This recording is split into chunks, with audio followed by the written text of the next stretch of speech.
Hey everyone, it's 10 Types, and today I'm super excited to be bringing you this video about Cube. I am on Cube Koga right now. Really cool website that has a lot of different cubes. I should have my link to my cube down below in the description, but from here you can certainly check out other people's cubes. And if you don't know how Cube works generally, the idea is a cube draft. So you have this cube of cards. In this case, it's 600 cards. And then you divide them up randomly into packs, and then do essentially a pack draft where you give a group of players, say 8 players is a standard amount. Each person gets one pack, and then you go ahead and you pass each person takes a card and pass it to the next person, and you do that until you've run out of packs. So usually the packs are like, honestly, it varies a lot. But yeah, in this case, I have 600 cards here, so this can suit I'd say between 4 and 8 players. It doesn't go evenly for 7 players, but I didn't really feel like dealing with that. So, anyways, and this is meant to be played on Pokemon TCG Live. There are more than 4 of certain cards, like some of the trainers here, and then some of the basics Pokemon as well. There are more than 4 of it, but generally you can play the decks on Pokemon TCG Live. I am not like a professional cube player by any means, but there are some people who are much more knowledgeable about me, so you can go check out those videos. Unfortunately, as far as I know, there aren't a lot of particularly good cube videos out there right now, because they're all like old. But yeah, I just wanted to try to build a newer cube and to show you guys and introduce you to cube a little bit. So first of all, each type as well has one stage 1 line that's a 5-4 line, and then stage 2 line, which is a 6-5-4 line. And generally, I want to mix it up where the stage 2 had different stage 2s. So there are 2 different pavilions here. And I want just to go over the different lines, and then I'll briefly touch on the trainers. Although, in my opinion, they're not as important, especially in the current standard format, where there aren't as many interesting trainers, and also they're subject to change a lot as well. Now, first of all, the Pavilion line, the Grass Stage 2. First of all, we have this one that can inflict special conditions. And then we have this other one that can heal. I really like the one that can heal. I think healing is kind of cool. Unfortunately, there weren't too many amazing options for grass. I wanted something that was a bit versatile, and I found this Pavilion line perfectly fine. You can also evolve it quicker with this Spupa and this Scatterbug, so that's pretty fine. Nothing crazy here. Unfortunately, grass is one of the types that doesn't get a lot of love, but it's still fine. Though we also do have a Yanmega line here, which is honestly a pretty, like, one of the most, in terms of cubing, one of the like more well-known lines. Of course, being a standard, so you can play in Pokemon TCG Live.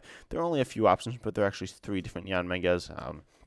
This one from Shiny Face is pretty boring, but then this one from, let's see. Oh, no, there's actually 4 different. No, so there's 3 different ones. Sorry. I'm getting myself confused here. This one from Astral Radiance is cool. You need more cards in your hand than your opponent to be able to do very solid damage. And then this other Yanmega is allowing you to do some spread-based damage and a very solid attack for 3 energy as well.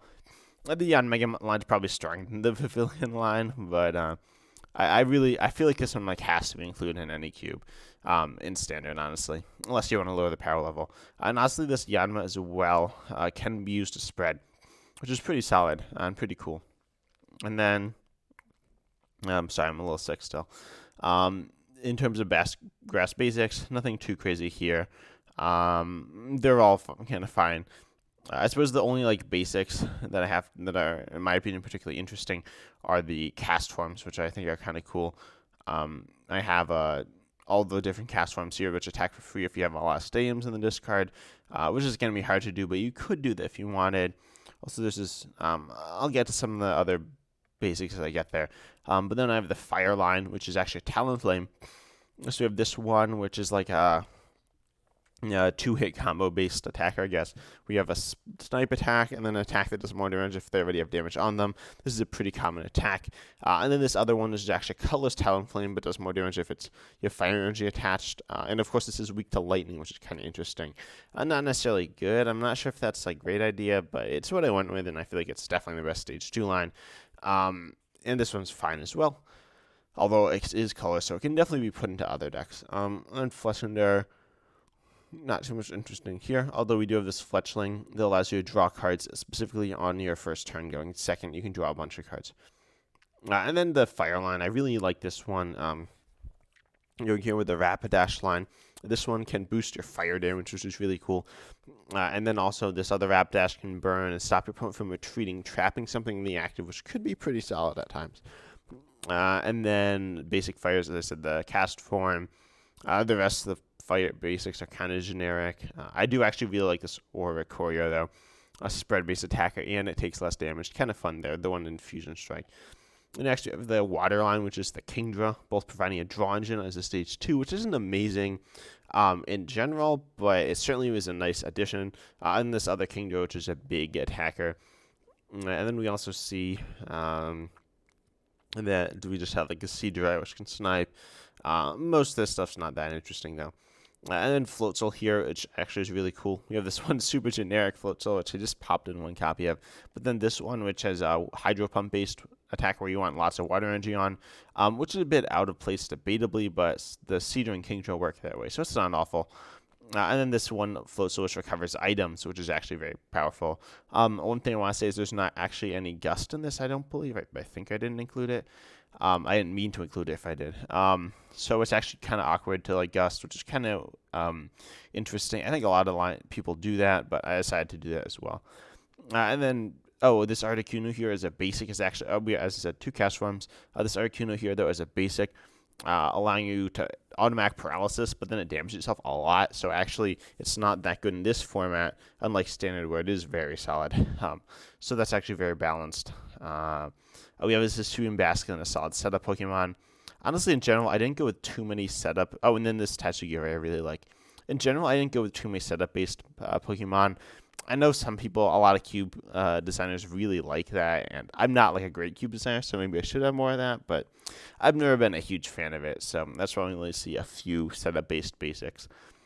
Now we come to the Luxray line, though, another one of the more iconic lines in cubing, and this does not disappoint. We have this one, which you can start in searches for stuff. This one, which does snipe and more damage if they have damage on them, just like the Talonflame. This Luxray, very generic, but kind of cool still. And this other Luxray, which punishes high damage and is just a very strong attacker, but also has some downsides. And the Luxrays are still pretty cool as well, with some like spread-based stuff. And the Shinx are fine as well. There's a really cool Shinx, but it rotated, unfortunately. The Lightning Stage 1 line, I'm not as proud of. I don't love it as much, but it's a Heliolisk line. Pretty generic, but this one does have Snipe elements. The big Heliolisk in this one from Crown Zenith, and a smaller Heliolisk from Fusion Strike.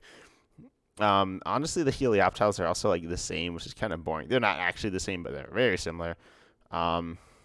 Yeah, that's all there's to say about that. Tell me if you think there's a better Stage 1 Lightning line.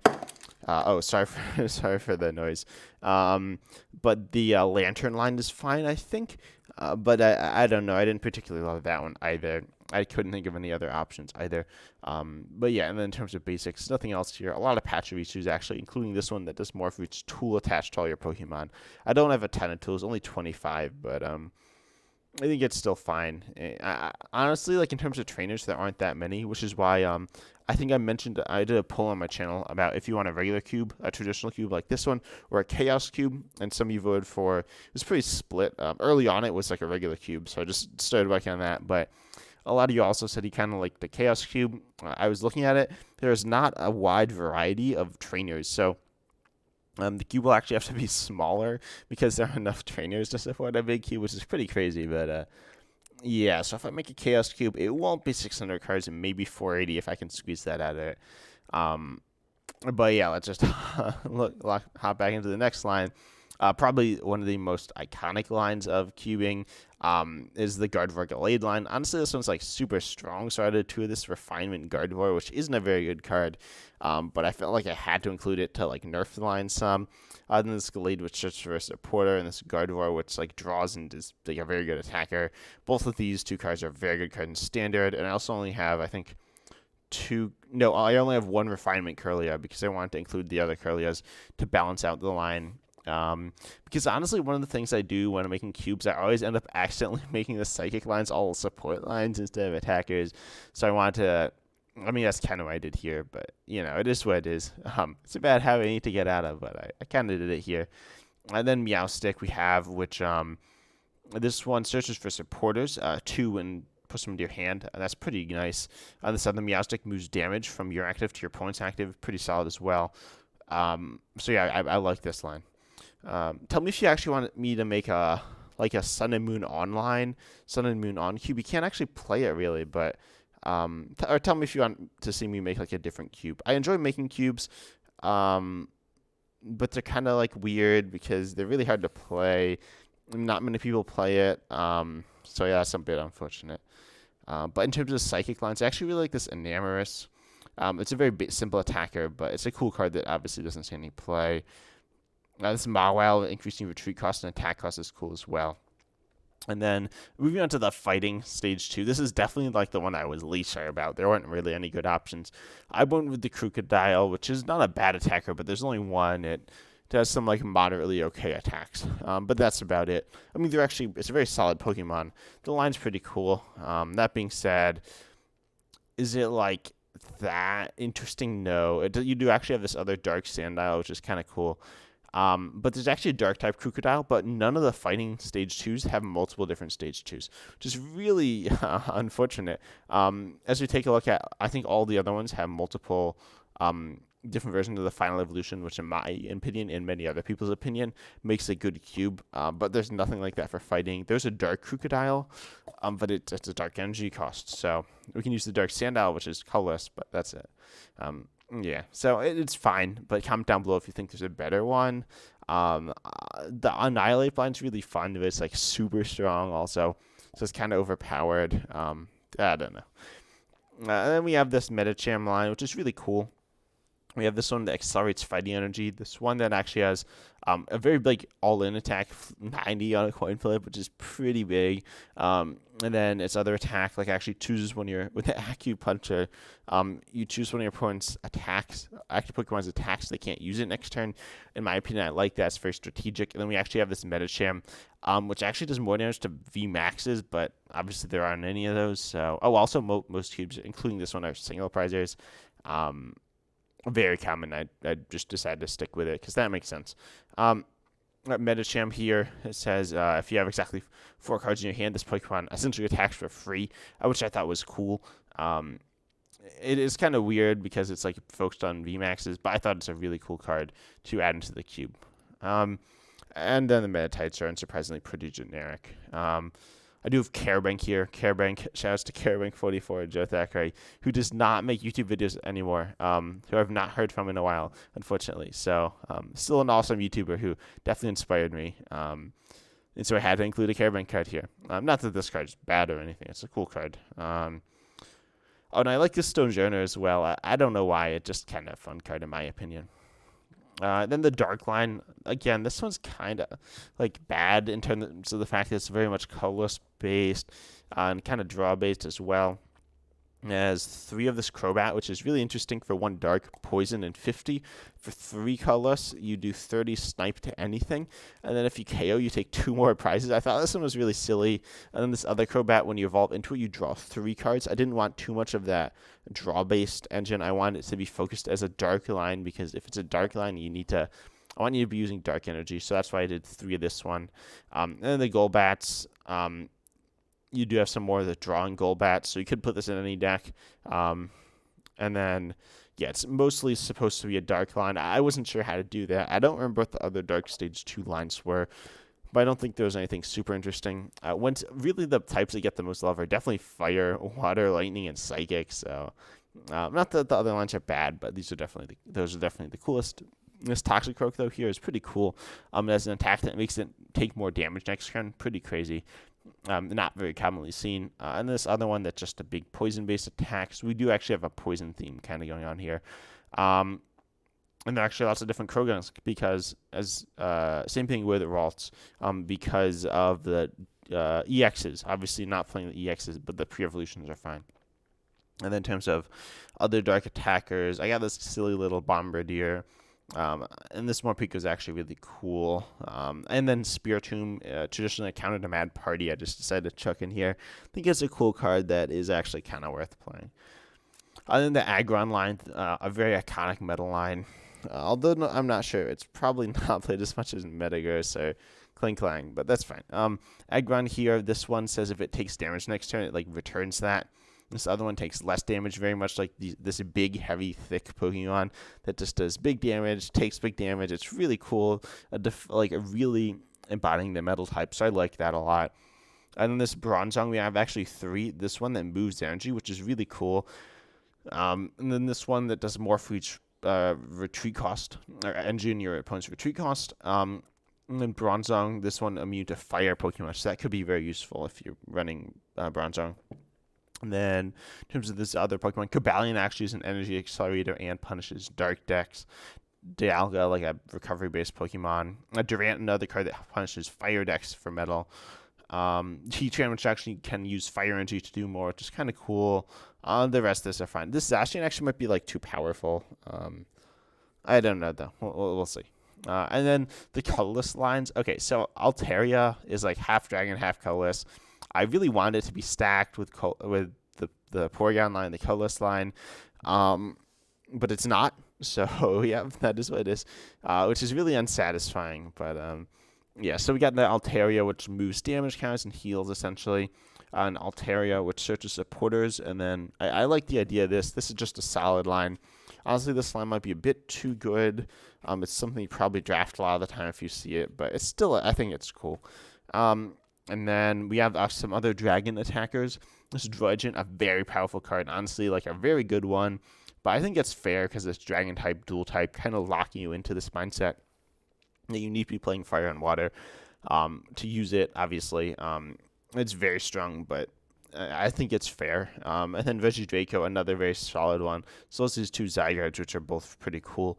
And I do feel like they help out like the grass type, which isn't a super great type. And then the Porygon Z, these are kind of bad, but that's fine. I wanted to have like a colorless stage 2 line, but then I realized it would be like too strong because like you'd always draft it because it leaves you with other options as well. So you'd play it in any deck, so I decided to get a bad stage 2 line. So in Porygon Z can confuse your opponent's active if you attach an energy to Porygon Z, but like it's not a great attacker. This other Porygon Z can devolve your opponent's Pokemon, which isn't that useful, and does like a pretty bad attack as well. I have this Porygon 2, which like does more for each tool you have in the lost zone, which is pretty absurd. I think we do have Coast Experiment, a number of those, but still it's very unlikely to do anything. It's kind of a silly line here. And this Porygon actually is pretty cool because you can like stack your deck or your opponent's deck. And then Cast Forms. We got a lot of actually really cool colorless Pokemon. We got some setup based ones, some basic attackers. We have Kecleon, which types with energy. Just some really cool cards. So I really like the colorless ones here. I think most people will as well. The Cyclozar is actually very good. Might be a bit too good, but it's probably fine. Oh, this Dramp I think is pretty good. No, this Dramp is not that good. Yeah, so this is what's going on with the Pokemon, and then to round it off with trainers, I wasn't really sure what to go with here. I went with like around 100 supporters, 100 items, which seemed pretty solid. I actually based this cube kind of off of one by Omnipoke, not quite, but kind of sorta. Got stadiums as well. Of course, some of these are type based, so I have like a couple Magma Basin and Kindlers in here.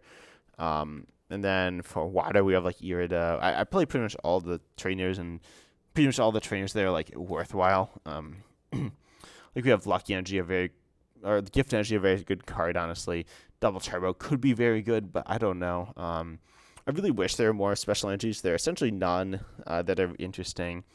But then in terms of like trainers, you got some really good ones. Rock Chestplate, super good if you're playing fighting.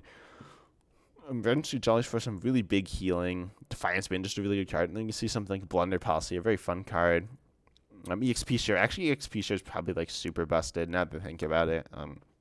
A lot of counts as super effective classes if you want to try and do some like toolbox basic deck. Because obviously I have these different basics to hit different types for weakness. So I think that's cool. And then in terms of like trainers, we just have normal stuff. I did include some weird ones like Expedition Uniform, which I think is cool. I have a few of. Egg Incubator, I have a number of copies of, which is kind of a weird card. Damage Pump, I really like that card. But then we also see like only one Dark Patch because I don't want it to be too good. Although actually I should probably have included another Dark Patch or two, because of its because Dark's not like super good, but I don't hate it. Yeah, you can check this out. I got a wide variety of supporters as well, of course. But comment down below what you think of this and check it out. I will have a link to the cube in the description. But I hope you enjoyed this video. Tell me if you want to see me make another cube as well, because I like looking at like different unique cards. But I hope you enjoyed this video. And as always, I'm just excited to see you in the next one. See ya.